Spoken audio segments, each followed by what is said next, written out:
right, good afternoon to those joining us from the Stanford campus or elsewhere in California or on the west coast of the US.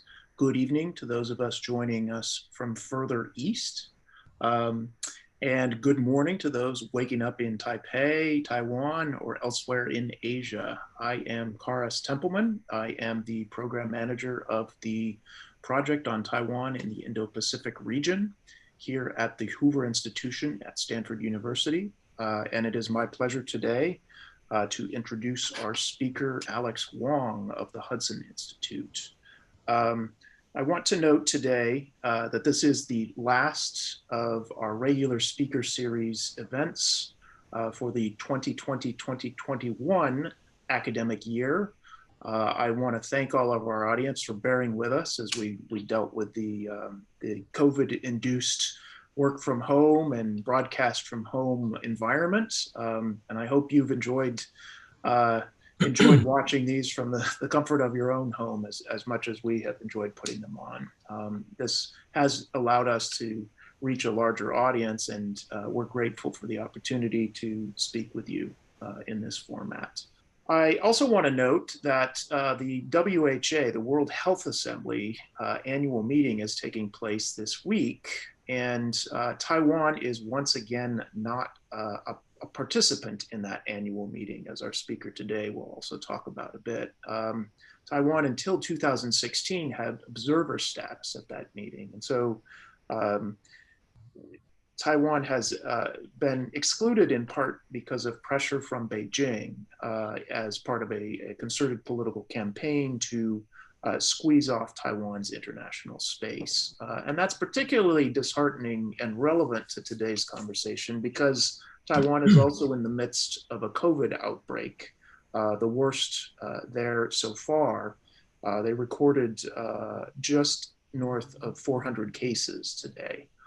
And so while Taiwan has managed the COVID outbreak, the global pandemic, much better than just about any other country in the world, they're also facing a serious situation. And so I want to say a particular jiayo to our followers and our audience in Taiwan, and we hope that you're able to get the pandemic under control there very soon. And I have strong confidence that you will. So without further ado, let me introduce our speaker today. It's my privilege to give you the background on Alex Wong, who is a senior fellow at the Hudson Institute. His research spans the US national security policy and foreign affairs, with a particular focus on US strategy in the Indo-Pacific region and the future of the Korean Peninsula. But he is also a commissioner on the US-China Economic and Security Review Commission, which is where I first met and interacted with Alex. That is a commission appointed by Congress to examine the national security implications of the trade and economic relationship with China. And he's serving a one-year term there. And that commission has met several times with him as part of it. I'd encourage you to check out the deliberations of that commission as well. They are online at the US-China Economic Commission website. Mr. Wong, prior to serving on that commission, was in the executive branch as a deputy special representative for North Korea and deputy assistant secretary for North Korea at the US Department of State. In that position, he was the #2 negotiator in denuclearization talks with North Korea, and he guided the US-led international pressure campaign against North Korea during the Trump administration. Previous to that, he was the leader of the State Department's efforts to implement the free and open Indo-Pacific strategy as the Deputy Assistant Secretary for Regional and Security Affairs in the State Department's East Asia Bureau. And in that role, he made a fairly high-profile visit to Taiwan in March of 2018, which may be how some of our audience is familiar with him. Prior to that, he also worked over on Capitol Hill, so he has broad experience in Washington. He was the foreign policy advisor and deputy general counsel to Senator Tom Cotton, and the Foreign and Legal Policy Director for the Romney and Ryan 2012 presidential campaign. He graduated summa cum laude from the University of Pennsylvania, and he received his JD with high honors from Harvard Law, where he was the managing editor of the Harvard Law Review and an editor of the Harvard International Law Journal. And the title of his talk today is Watch This Space, Beijing's Push to Close Off Taiwan's International Space and the U.S. Response. Without further ado, Alex, the floor is yours. Wonderful. Karis, thank you. And my thanks to you and your colleagues at the Hoover Institution for inviting me to share some thoughts today. As you said, I hang my hat at the Hudson Institute these days. And something I've noticed is how much productive collaboration there is between us here in DC at Hudson and you and your colleagues there at Hoover on the West Coast. So I'm glad to be part of that continued collaboration. The spectrum of topics concerning U.S. policy toward Taiwan is broad and multifaceted, but the topic we're discussing this evening, bolstering Taiwan's international space, is current and urgent. As you mentioned, Karis, in the backdrop of our conversation, the World Health Assembly is convening this week. This is the occasion for representatives from across the world to collect under the auspices of the World Health Organization to address the world's most pressing global health issues, COVID-19 chief among them, and set an agenda for action. But for the fifth year in a row, the WHO has excluded Taiwan from being an observer at this meeting. Now, this was not unexpected, but the decision of the WHO at the behest of Beijing puts into sharp relief the intensity of Beijing's broader effort to narrow Taiwan's international space, as well as the cost of that effort to the global community. Taiwan's significance on the global health stage is worth restating. First, Taiwan has a population of 24 million people, on par with that of Australia or all of the Nordic countries combined. This large population is not isolated. The people on Taiwan travel and host travelers frequently. Second, Taiwan has a world-class health system and a sophisticated public health apparatus that, even with the recent spike in COVID-19 cases, executed what may have been the best response to the pandemic that kept cases and deaths low while permitting the maintenance of economic resiliency. And last, Taiwan is a positive contributor to the global public health effort. Through both bilateral and multilateral means, the Taiwan authorities prioritize health assistance and technical training abroad. This includes steady aid to Taiwan's diplomatic partners, most of which are aid recipient countries with only limited health infrastructure. From a global health perspective, it makes no sense that Taiwan would be excluded from the WHO or from lower level meetings of the WHO where much of the technical work is done. Taiwan's exclusion, of course, harms the people on Taiwan as their interests are not being fully represented in the WHO. But of course, it harms the rest of the world that would benefit from Taiwan's expertise, its contributions, and coordination regarding health issues that we all understand recognize no borders. But I think it's important to note that Taiwan's exclusion from the WHO also harms the people in China. Years ago, during the time that China acquiesced to Taiwan's participation in the WHO, Chinese public health officials and cross-Strait officials would openly acknowledge that confidence-building measures with Taiwan in the public health arena made a lot of sense. Given the travel and economic exchange between Taiwan and the mainland, there was a shared threat of infectious diseases.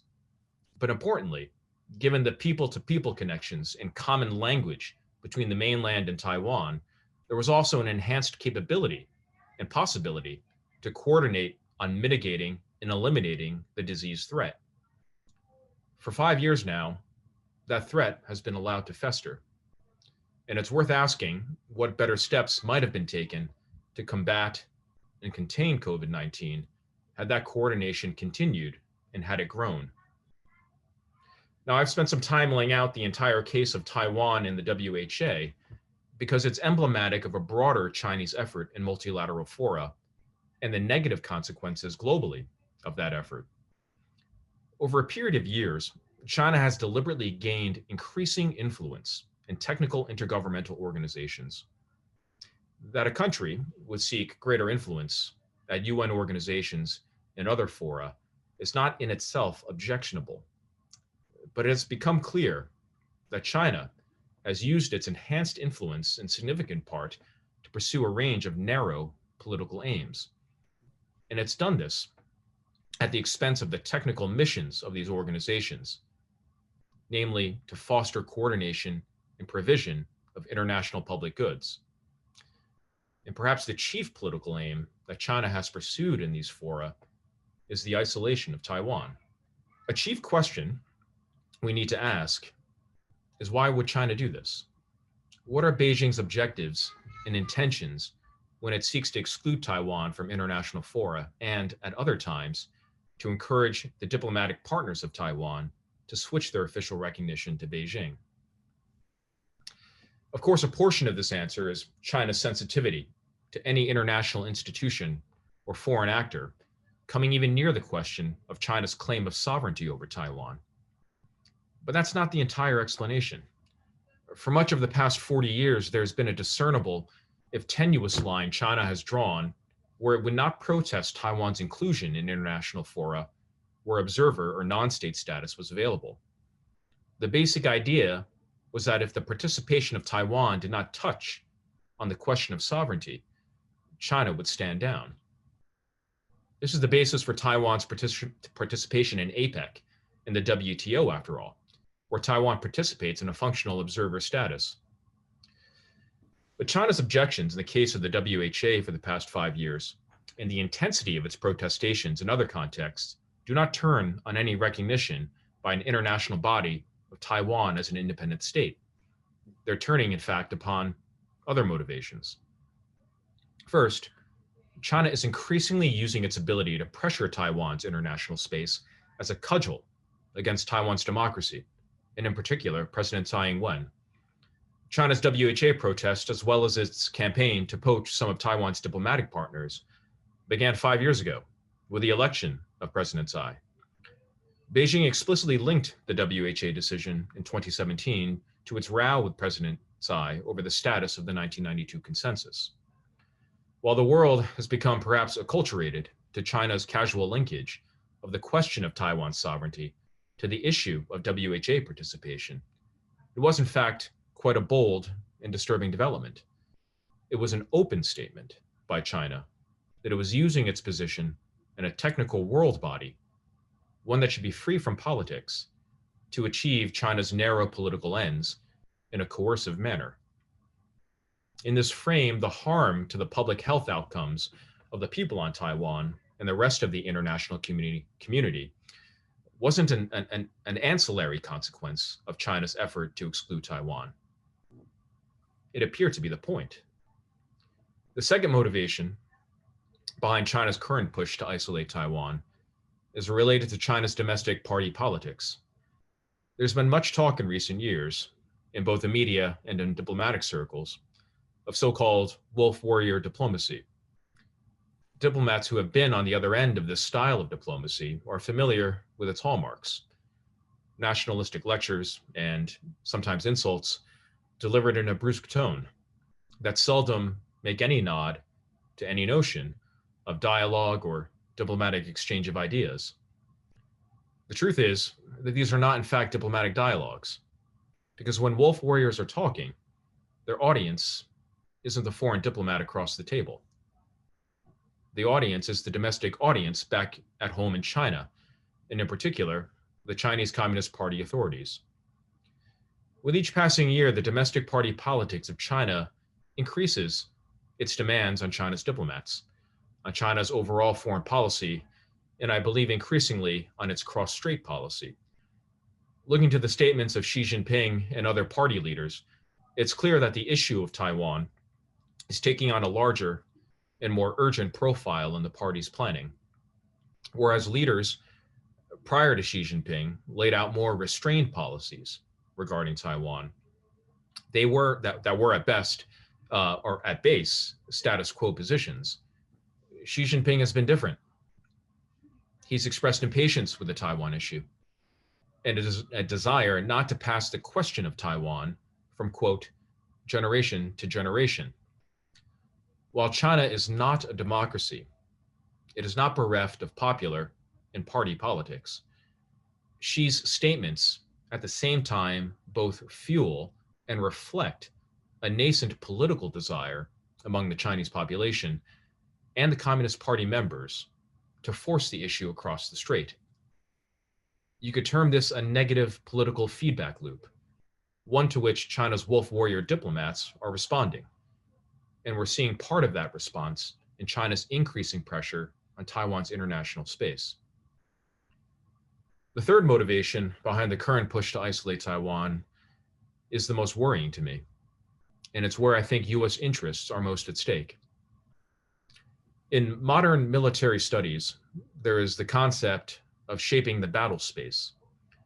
This is work done before the introduction of kinetic operations to frame the strategic parameters of the entire battle space, to best position your forces and place the adversary at a disadvantage.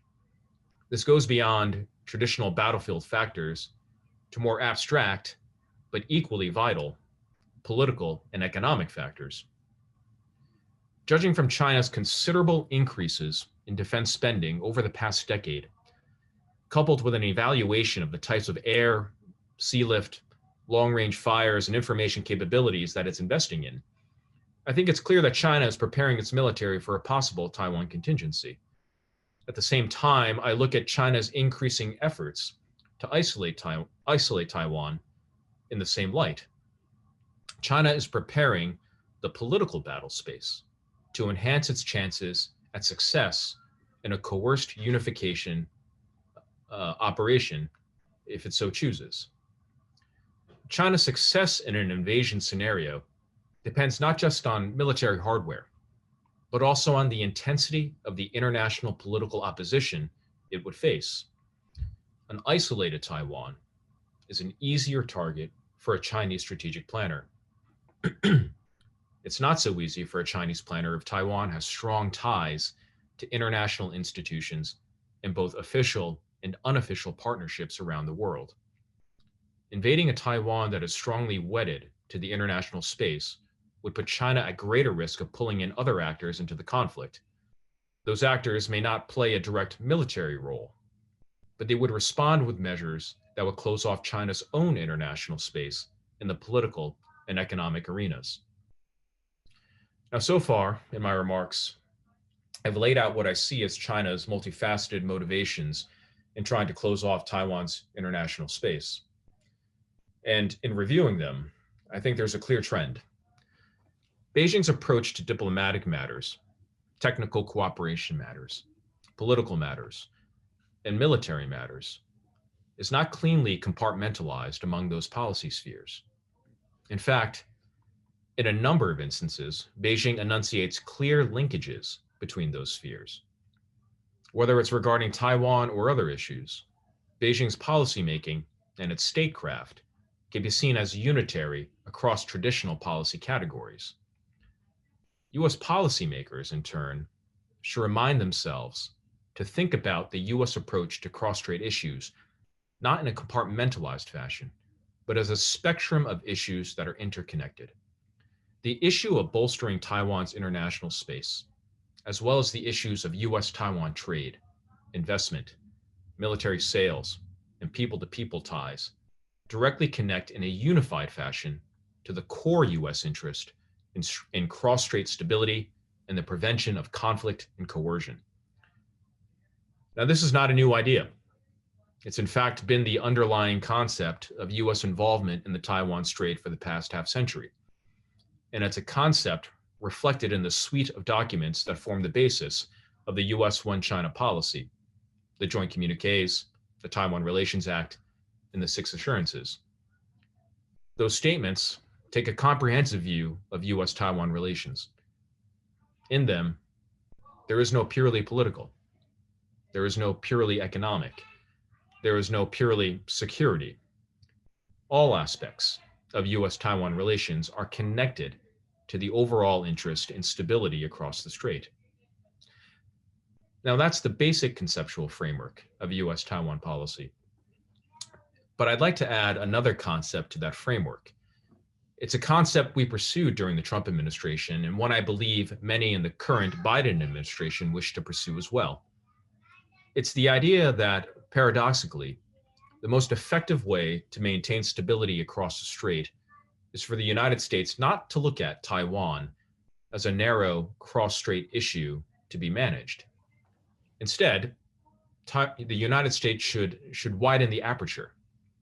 It should look at the example set by Taiwan as an affirmative and positive opportunity to be seized and promoted throughout the Indo-Pacific.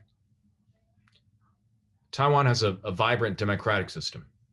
It has made the steady journey from an agrarian economy to one that is capital-intensive, knowledge-based, and cutting-edge. It has enviable positions in terms of higher education, human rights, and social solidarity.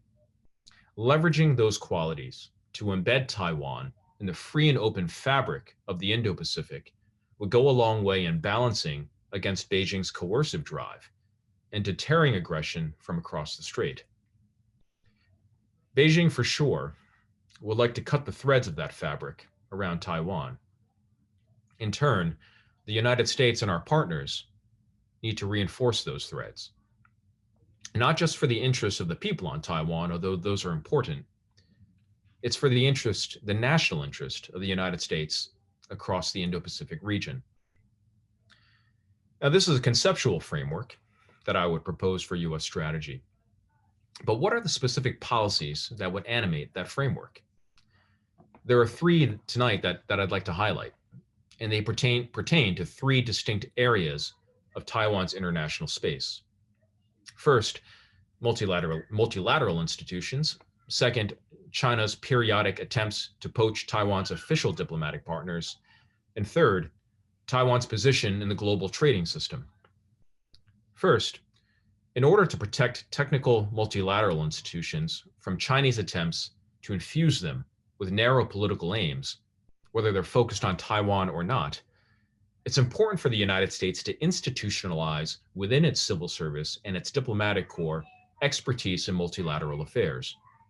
China has long invested in a concerted effort to whip votes in favor of its countrymen or favored candidates for leadership positions at the UN and UN-related bodies, the WHO among them. This years-long effort has borne political fruit for Beijing, including in the isolation of Taiwan within these bodies. Understanding and then shaping the internal electoral politics of these multilateral bodies is not an intuitive matter. In fact, it's less akin to traditional diplomacy than it is to the peculiar nature of parliamentary politics, involving individual personalities, horse trading among unrelated issues, and flexible and subtle coalition building among repeat players involved in a series of votes over time. In light of this, it's imperative that we adequately equip our career diplomats with the tools and parliamentary tradecraft necessary to successfully win elections for the best candidates. Now, our career diplomats spend normally 2 to 3 years at a time working at multilateral bodies before moving to another more traditional diplomatic post. This structural feature of our foreign service puts them at a disadvantage in learning and executing within these unique political environments. Now, in the Trump administration, there was an important decision to name a special envoy for UN integrity, who was charged with leading the U.S. whip operations in leadership elections, among other duties. But the efforts of the special envoy should be buttressed by further institutionalization of parliamentary skills among our career diplomats. The efforts of our diplomats should be buttressed by more civil servants who have a longer timeline of service at these institutions. Both foreign and civil servants should receive better training in the procedural peculiarities of multilateral bodies, and they should be given more discretion at lower levels to develop, husband, and dispense chits in the furtherance of beneficial deal-making. And an effort should be made to make the multilateral institution career track for diplomats more attractive and more prestigious so that it attracts the best among them. The second policy I would propose relates to counteracting China's periodic attempts to poach Taiwan's official diplomatic partners. In doing this, the United States should take a broad approach that focuses on strengthening Taiwan's international relationships across the board, whether they be official or unofficial. Let me explain more what I mean by that. Whether a relationship is official or unofficial should of course matter to Taipei and the United States, and it does matter. But the official-unofficial distinction, as purely a legal distinction, should matter less to Taipei and the United States in terms of vital interests than it does to Beijing. The Communist Party's narrative, its historical justification, its very legitimacy, is threatened by the official relations that Taiwan possesses. That's why the Communist Party invests so much in invests the poaching of Taiwan's diplomatic partners with such symbolic power. But for the shared Taiwan and US interests in deterring conflict and coercion, in protecting Taiwan's democracy, and in energizing the free and open fabric of the region with Taiwan's example, the best metrics of our success are the number and substantive quality of Taiwan's relationships, regardless of the official or unofficial nomenclature. So in a scenario where China is attempting to poach a Taiwan diplomatic partner, the US should make its views clear with that partner's government. It should, of course, make its views clear with China. And consistently, the US should continue to support joint engagement together with Taiwan, with all of its 15 diplomatic partners, to maintain the value and logic of those relationships. But those efforts should be situated in a wider effort to bolster Taiwan's unofficial relationships, particularly with partners that are larger, wield more strategic weight, and exhibit innate resilience to Chinese pressure. Let's make no mistake, an official relationship with, say, the Vatican matters. But in many ways, US support for unofficial relationships with Southeast Asian states, or with Japan, or with Australia, that are broadened and deepened and that are animated by shared values, matters even more and yields even greater strategic dividends. My third and last proposal is related to my second proposal. An open avenue for the United States to directly buttress Taiwan's international space is in the negotiation of a free trade agreement. As a strategic matter, if the US and Taiwan conclude a free trade agreement, it will further stabilize Taiwan's resiliency to coercion. And it'll also set an example for similar agreements to be concluded around the region with Taiwan, and may also create momentum for Taiwan's accession to other regional trade agreements. Now, I emphasize that a free trade agreement in the abstract makes sense for the United States as a strategic matter. But I'm the first to tell you that a free trade agreement in practice must first make sense for the United States as an economic matter.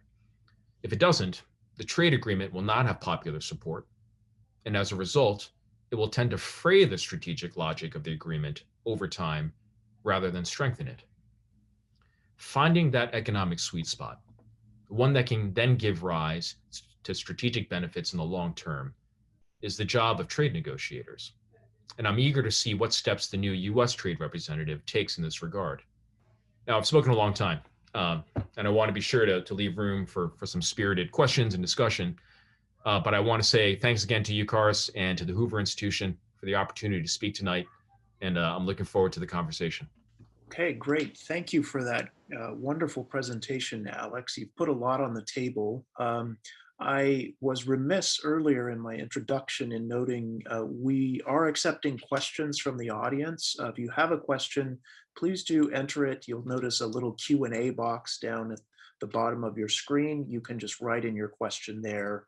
And I don't know if we'll have time for all the questions, but I'll attempt to read through those and generate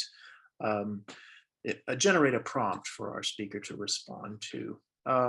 The first question I wanted to pose to you, Alex, is about how practical it is for the US to push back against China's efforts to constrict Taiwan's international space, and in particular, whether we ourselves might look a little bit hypocritical when we do that, in the sense that we do not recognize Taiwan as an independent country. We have our own one China policy, and within that framework, we maintain robust unofficial relations, but we do not have an official partnership. And so when we criticize other countries for flipping from Taipei to Beijing, do we not look a little hypocritical then? And does that then not undermine some of our own moral authority in pushing back against countries that would make the switch. Right. I mean, the short answer is no. I've heard this argument before in some discussion, whether it's internally in the government or just in policy circles. I think it's a pretty facile objection, to say, well, the United States doesn't recognize Taiwan, so how can you, push back on this? I think anyone with any familiarity and with the cross-strait issues, who understands the history of the past half century of how we've come to the place we are with the Taiwan authorities where they are, and with Beijing and where we are with our U.S. One China policy, understands that the United States has played a very strong role in the Taiwan Strait, played a very strong role in the understanding we have between Beijing, Taipei, and the United States in maintaining the status quo, maintaining stability. And that requires an acknowledgement of our position that there shouldn't be any coercion, and that involves political, economic, and military coercion. So when we ask states not to bend to China's coercion, where we take measures, as I've explained, to buttress Taiwan's international space, that's not in tension with our One China policy. In fact, it is and has been for decades the U.S. One China policy. So again, I hear that, but again, I think that reflects kind of facile argumentation, lack of familiarity with the history, and in my conversations with foreign interlocutors, perhaps some have raised it, but it does not really withstand the light of scrutiny. Okay, great. I was struck by one of your recommendations that in terms of policy recommendations for the U.S. One is to promote greater expertise and understanding of how multilateral institutions work. And let me, yeah, I hope you don't find this too trolly, but let me suggest, so the Trump administration actually declared that they would pull out of the WHO rather than try to continue to engage with what they saw as a flawed organization. And so more broadly, let me take that example and blow it up a little bit. It seems to me there's two broad strategies here for the US when they're dealing with an international organization that is, in our view, has been captured by Chinese influence or is under Chinese influence. One is simply to quit and go home, or to pull out and try to create some kind of parallel or alternative institution. The other, though, is to re-engage and to kind of redouble our efforts to push back against that influence. And given that you worked in an administration that was pretty skeptical of international organizations, broadly speaking, and their susceptibility to Chinese influence and the restraints or constraints they put on U.S. influence, versus the recommendation you have here, I wonder how you come down on this issue. Is it institution by institution, or do you think, just as a blanket statement, the U.S. should redouble our efforts to be involved in these multilateral organizations? So yeah, thanks for the question. Just as a little background, I was actually nominated to to take up an ambassadorial post at the UN in New York. Didn't quite get confirmed because I ran out of time, although I made it out of Senate. It's all my personal situation. Was not confirmed, but I take a strong interest in U.S. participation in the UN and other multilateral fora. So let me just talk a little bit about my proposal. If you spend some time in the Foreign Service, working with the Foreign Service, you'll know that there are some there are some postings that are more coveted than others. There's some career tracks that are more coveted than others. Multilateral institutions has not traditionally been one that people desire to go into. So to the extent people participate and work in it, they do it for a short time. They don't want to make it their career. Perhaps it doesn't attract the best and the brightest all the time. And in the activity within multilateral institutions, particularly the leadership elections that have been a lot of the focus of China and what's the focus of the Trump administration in a lot of our efforts to counteract their efforts to elect their favorite candidates.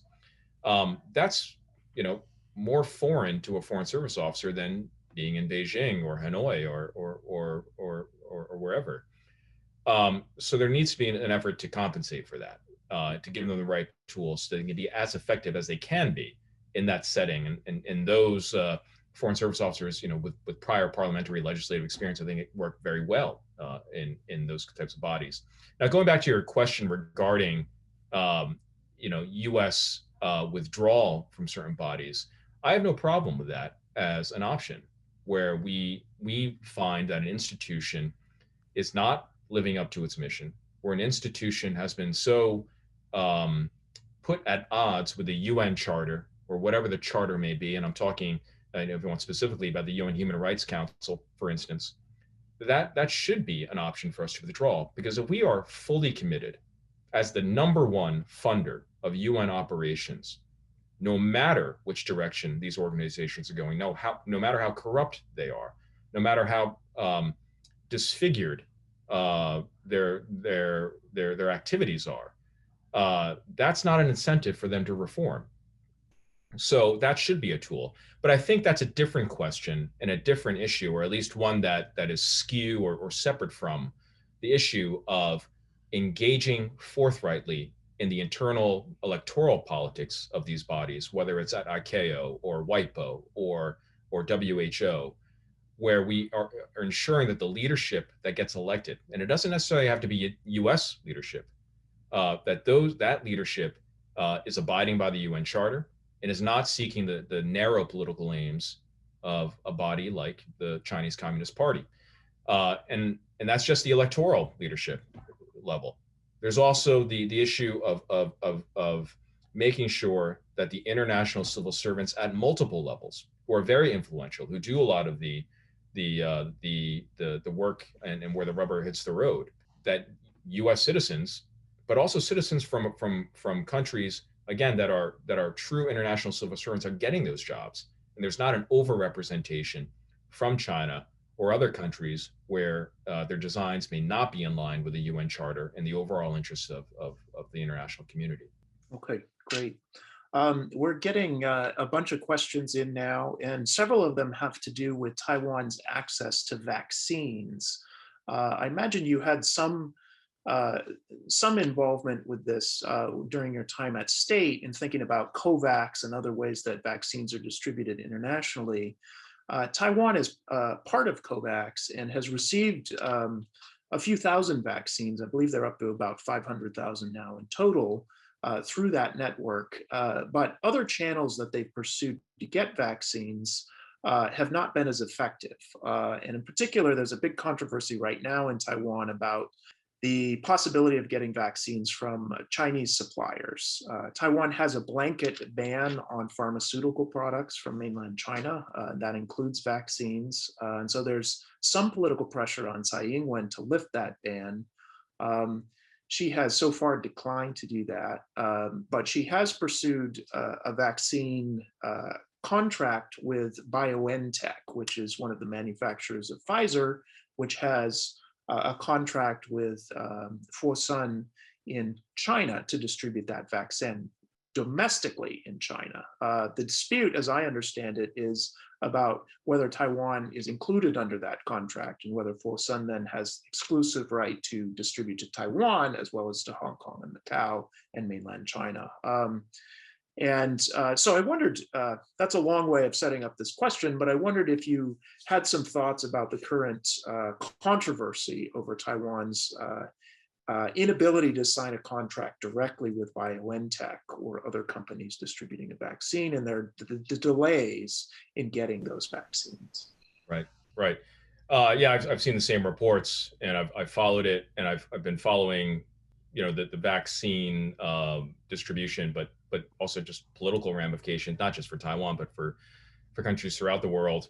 It's maybe ironic is not the right word, but unfortunate and notable that some of the countries that had the best overall response to the pandemic last year, whether it be South Korea or Taiwan, that they're experiencing delays in receiving the vaccines now.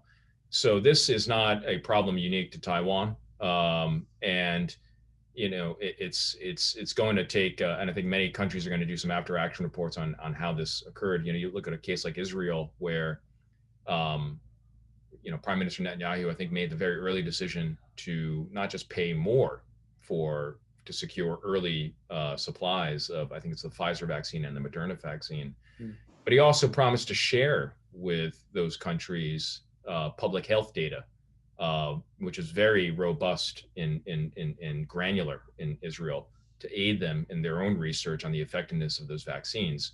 So this is a very complicated issue on how the vaccine prioritization happened, how the commercial agreements have been met, as you've outlined, given the, I think it's the licensing agreement that Fosun has as a producer. And, you know, the reports I've seen that indicate, and it could just, I'm not sure if it's right, that there was a specific mention of Taiwan in their contract. But I also saw that the Taiwan health minister indicated that, you know, he would like to see some paperwork or some proof of, I'm not exactly sure what it is, but he'd like to see something from Fosun. So there might be a way forward here. I'm not sure. You know, but from the U.S. perspective, you know, I know President Biden has talked about making, I think it's 20 million or even more vaccine doses available for distribution to countries around the world. Now, in that process, if it's anything like the process that we underwent in the Trump administration to plan out our assistance on COVID, there are a lot of factors you have to take into account there. You know, need, assistance, assurance that the distribution will be equitable within each country's. But you know, one of the factors we will have to look at is need. But that doesn't mean that no vaccines could go to Taiwan. If you see in the recent summit that occurred between President Moon of South Korea and President Biden, they came out with an agreement to vaccinate South Korean servicemen and women as part of our alliance there. And you know, a lot of people said it would have probably been, you know, an easy no for Biden to say, well, you're a developed country that has a great health system. We wouldn't want to do that. But they found a way to provide some assistance. And I think, you know, as I know there are talks ongoing with Taiwan authorities in the U.S. about this. I think there's some way we can hopefully provide appropriate levels of vaccine, even if it's not, you know, enough to vaccinate the entire population, but as a goodwill gesture. You know, particularly given last year, the way that Taiwan helped us in our time of need, as well as other partners around the world with PPE and other assistance on COVID. You know, I think that's good. I think it'd be good to help out our partners and be reciprocal in that fashion. So I'm following it, but I'd like to hear more about this dispute with Fosun. But hopefully, I understand there are other contracts with other vaccine makers, and that those come online sooner rather than later for Taiwan. Can I just do a quick follow-up on that? And that is, there have been several stories about Taiwan's formal diplomatic relationship with Paraguay, which is the only country in South America that still has formal relations with Taiwan. There's some pressure on Paraguay domestically, on their leadership from domestic opponents, to switch diplomatic relations to Beijing, mostly to get access to China-produced vaccines. And so I wonder if this is another case where the US potentially could bump Paraguay up the priority list if we do have a surplus of vaccine to supply Paraguay in exchange for them not making the switch. Or is that a bridge too far? Are we getting too much into kind of vaccine pressure and diplomacy? Right. Well, look, I'd be curious to know if Beijing has in fact made that offer. Yeah. Or if this is just, you know, domestic political discussion in Paraguay. I haven't been following the issue that closely. But look, I mean, to the extent that this is a discussion in Paraguay, I think it's worth a discussion between our representative there, our ambassador there, meaning the U.S. ambassador there, and their government. You know, the power of the United States, simply by making our opinion known, simply by making a request, and simply by explaining and situating an issue in the overall relationship we have with the country, that's actually quite persuasive. I'm not sure if that conversation has happened. If it has come up, I'm sure I know what our ambassador would say. But that's where the policy should begin. Have the conversation, see where the government actually stands. But speculating about trying to play a game of one-upping Beijing to bid for diplomatic recognition. It's not where you want the relationship to be. You want the overall relationship to be grounded again, in long-standing trust, but also share values and wider connections between the countries, and not just between the governments, and not on a narrow temporary situation like this vaccine diplomacy. So that's what I would say about that. But I don't know the particulars of the situation. I don't know what conversations are ongoing, but that's where I would start the conversation. So next, I have a question from Larry Diamond, who I believe is on the line here with us. Can I turn it over to Larry to ask that directly? Okay, I have two questions that are a little interrelated. First of all, Alex, that was a very good answer to the last question, by the way, and thank you for your work and your presentation. So in terms of the competition that China's ramping up to lead these agencies, you mentioned, I think, before, that it now leads in the UN, the FAO, NIDO, ITU, and ICAO.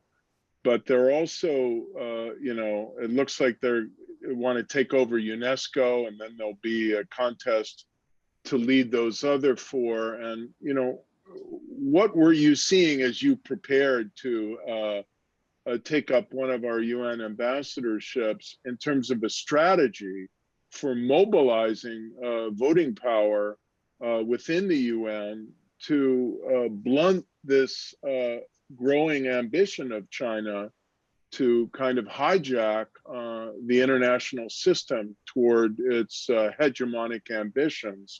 And that's kind of more at the elite level of diplomacy. But what are we doing, and maybe not taking full advantage in perhaps doing at the level of public diplomacy in a lot of these countries that are going to determine the shape of the international system, to reach out to publics that have rising concerns about Chinese neocolonialism, to get them to pressure their governments for a different type of stance?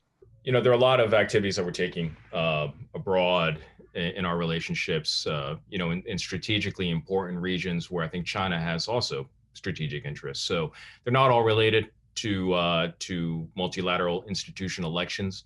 So when you're talking about, let's just talk about the economic frame and infrastructure. China has a certain deal that they offer. The U.S. has a different deal, and our partners in the West have a different deal. The private sector has a different deal. And having that conversation, not about telling countries who to work with or who not to work with, but talking to them about standards and long-term benefit to them, and then offering them options, is something that's happening. And that doesn't relate directly back to the multilateral electoral issue. But I give that as an example, and there are other examples in the security space, in the human rights space, in the assistance space, where we're making our case. And I say that because it's easy to point to what we see in the media as a Chinese effort, or a loud announcement of a Chinese cooperative agreement or MOU or something like that, and assume that we're not doing anything. We're doing a lot. We can get more out of it publicity-wise, and we're working on that. I still talk like I'm in the government when I say we, but it's there. But as far as the multilateral institutions, I will tell you, despite very sophisticated efforts and priority placed on the core business of certain international bodies, namely the Security Council, to advance our interests, to advance the resolution, to advance activities and projects and programs, or in peacekeeping, for instance, for a long time, there just wasn't a priority placed on the elections. And it was not something that we saw in a strategic frame. And it's not just us, it was our partners as well. And we were playing catch up with the Chinese on that. And it took us seeing the strategic peril, pitfalls of Chinese leadership, or at least domination of these bodies, to realize that. So, I mentioned that in the Trump administration, working with Congress, and this really, I think, was a congressional idea, was to appoint a special envoy for UN integrity that would lead these efforts. Now, I know people are always a little nervous about naming special envoys. I share that nervousness, even though I worked in a special envoy office But I think this is one of those areas where we did need someone to concentrate, to develop the internal capabilities to compete in those elections, but also awaken our allies and partners to the same type of priority that they needed to place on that in the same way that we placed on discussions and debates over resolutions in the Security Council. So, and that's not something you can create overnight. I mean, you have to both, you're trying to build the institutional capability, but then you also have an election that you have to deal with, right? An immediate urgency to build coalitions and make deals, and when I say deals, countries, and you talk to them about electing people, you can, of course, and you should make the best case you can on the merits.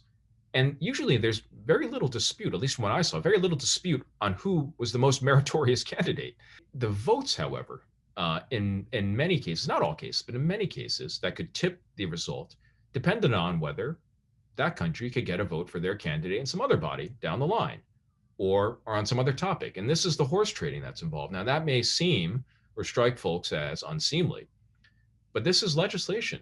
You see it in Congress here, you see it in parliaments across the world. And it's a part of the process. And that is, again, not traditional diplomacy, but something that we have to acculturate our career diplomats to. It's something that we have to be clear-eyed on. And it's something, again, that in building our coalitions, we have to awaken our partners to engage in this game. Thanks, Alex. So I've got a bunch of questions here, and I don't think I'm going to have time to get to all of them. So I apologize to the audience if I don't get to your question, but I'll try to summarize a couple here in one shot for you. And that is, there's been a lot of statements in recent months that about multilateral concern about the Taiwan issue. So there was just in the last 48 hours, I think the EU and I think it was Japan actually issued a joint statement of concern that mentioned Taiwan. And to my eyes, this is a real sea change in the way every other country has approached the Taiwan issue. In the past, they just didn't want to touch it. They saw that as a real kind of third rail in any relationship they had with China. And now it's moved to the center of more and more countries' relationships with China. And so I wanted to ask, is that also your impression? And is that a good development? And is that something that the U.S. can encourage and support or should encourage and support? Right. Yeah, I definitely think it's a trend. And it's been occurring more and more in recent months. And I think you see it in the joint statements that are coming out. I think Taiwan is something that is a priority that the Biden team, I think admirably, has placed in the joint statements they've had and tried to pursue in their meetings. I think you also see it in even at lower levels.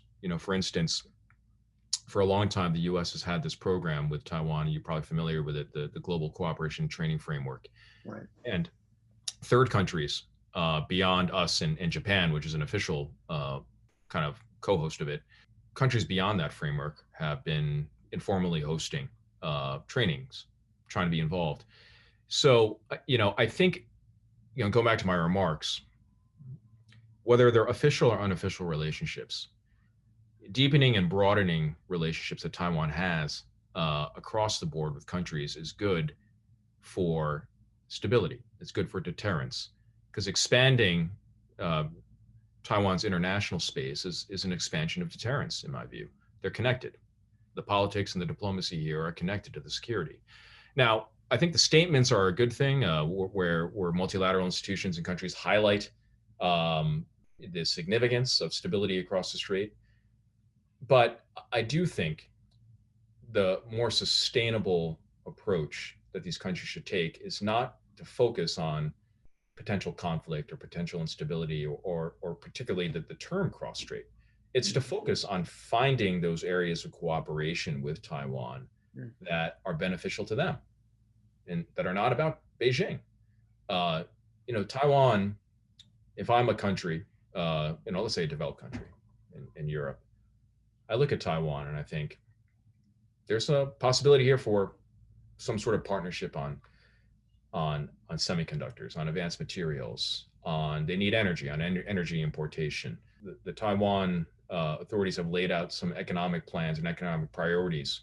A lot of it focused on Southeast Asia, but some focused on financial asset management. All areas of cooperation that can be productive to a third country and that are not about China. That's what I would encourage if they're looking to be involved in this space more. But to answer your question in short, the trend I think is discernible. The trend I think is good, but I also am worried that it's reflective of greater fear of a possible conflict, which is not good. So related to that, I just want to say you're preaching to the choir here. We've long, this program is dedicated to the idea that Taiwan should be considered on its own merits rather than as a problem or an issue in the relationship with China. For better or worse, there are also weak points to Taiwan's political system and its economy. But that Taiwan itself is a success story and should be considered as such in its relationships with all the other parts of the world. But related to the concern about a rising military threat to Taiwan, there's been increasing chatter in U.S. foreign policy circles that Xi Jinping might be willing to give the order within the next few years to actually make a military move against Taiwan. And I wondered, there's certainly some difference of opinion even within our own institution about how likely that is. And I wanted to get your sense of whether you think that is a real threat, whether the kind of sense of alarm, if not, I don't want to say panic, but certainly a sense of urgency in trying to bolster Taiwan's defenses is justified today, or whether you think the non-military aspects of this relationship are potentially being overshadowed by this focus on the shifting military balance in the Western Pacific.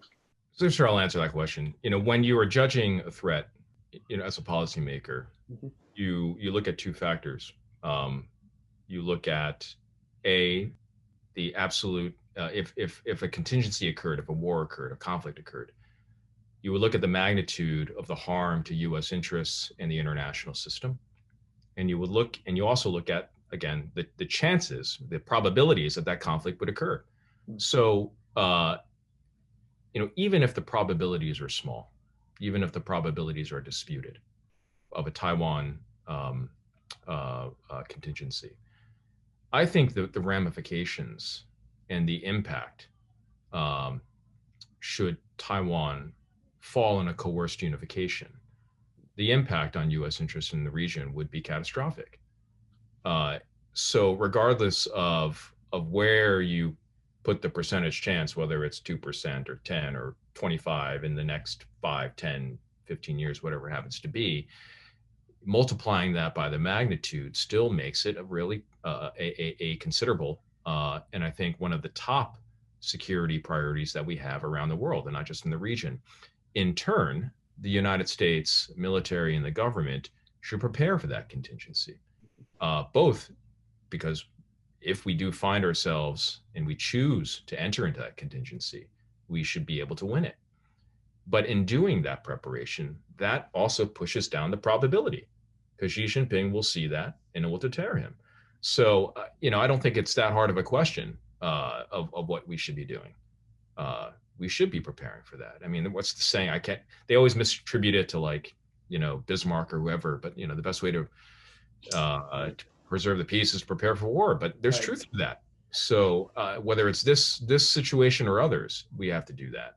But I think here, judging the magnitude, and regardless of where you place the probability and in what time frame, I think that it points to a pretty obvious policy course for the U.S. from a defense standpoint. So related to that, what do you think the non-defense elements of the relationship, if anything, can do to help bolster our ability to deter coerced unification or other threats against Taiwan? Does signing a free trade agreement, for instance, have any security benefit for Taiwan? Does Taiwan's participation in the global cooperation and training framework have any security benefit for Taiwan, or are these just good things to do on their own? Well, I think the Taiwan is understandably concerned about the economic balance that Taiwan has with the mainland. So to the extent that the diversification of Taiwan's supply chains, of its capital flows, of its market, consumer markets, the diversification of that, with what is still, in some measures, the largest economy in the world in us, is a good thing. And if you expand that out to Southeast Asia, which he's trying to do concertedly with other partners around the world, that bolsters Taiwan against the coercive policy of Beijing, whether it's military or not. That again is not in line with U.S. interests. So I do think it has an effect. But as I said in my remarks, if the U.S. can conclude that agreement or an agreement with Taiwan, one again that's in our economic interest, we're not simply doing this out of charity. That opens the way to similar agreements between Taiwan and other countries in the region. And again, diversifying, bolstering, and embedding Taiwan in what I like to call the free and open fabric of the region. All right. So we've got 1 minute left, and I just want to throw this last question at you. We've talked a lot about U.S. policy and what we can do to try to bolster Taiwan's security and its economic prosperity. What can Taiwan do to help their own case with the U.S. and with the other countries in the region that favor closer relations with Taiwan? And with regard to the U.S., I mean, I'm not sure if this exactly gets at your question, but look, I think the chief thing they can do is to focus more on their own defense, to focus more on the resiliency of their population in case of a contingency. Mm-hmm. We can't be in a situation where the United States takes the defense of Taiwan or the possibility of defending Taiwan in a contingency more than the Taiwan people do. So that's what I would say. And that's not simply a matter of defense spending and doctrine, although I think it is largely that.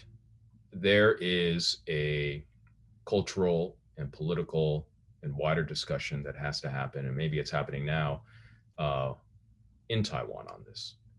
If you look at, I've spent a lot of time in South Korea. I've spent a lot of time in Israel, in places that are under siege, in places where there's the possibility of waking up and being involved in a fight for your life and the life of where you live.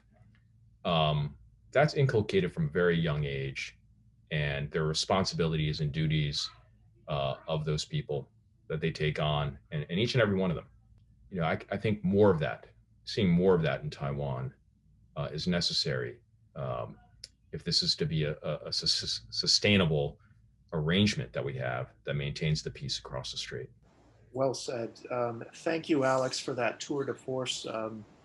We're really glad to have you join us today, and really appreciate your speaking on during this important week. Again, we wish the folks in Taiwan well. Jiayou. We hope you get through this hard period, and we hope to have some of you join us in person starting this fall, once we'll shift back to in-person events. This is our last event, as I noted, of the speaker series for the Project on Taiwan in the Indo-Pacific region at the Hoover Institution. Do stay tuned. We will have an announcement about our fall lineup in the not too distant future, and I hope you'll be able to join us for many of those events as well. I'm Karis Templeman, and this has been the Project on Taiwan in the Indo-Pacific speaker series. We've been speaking with Alex Wong. Thanks, everyone, and good morning, good afternoon, or good night, wherever you may be.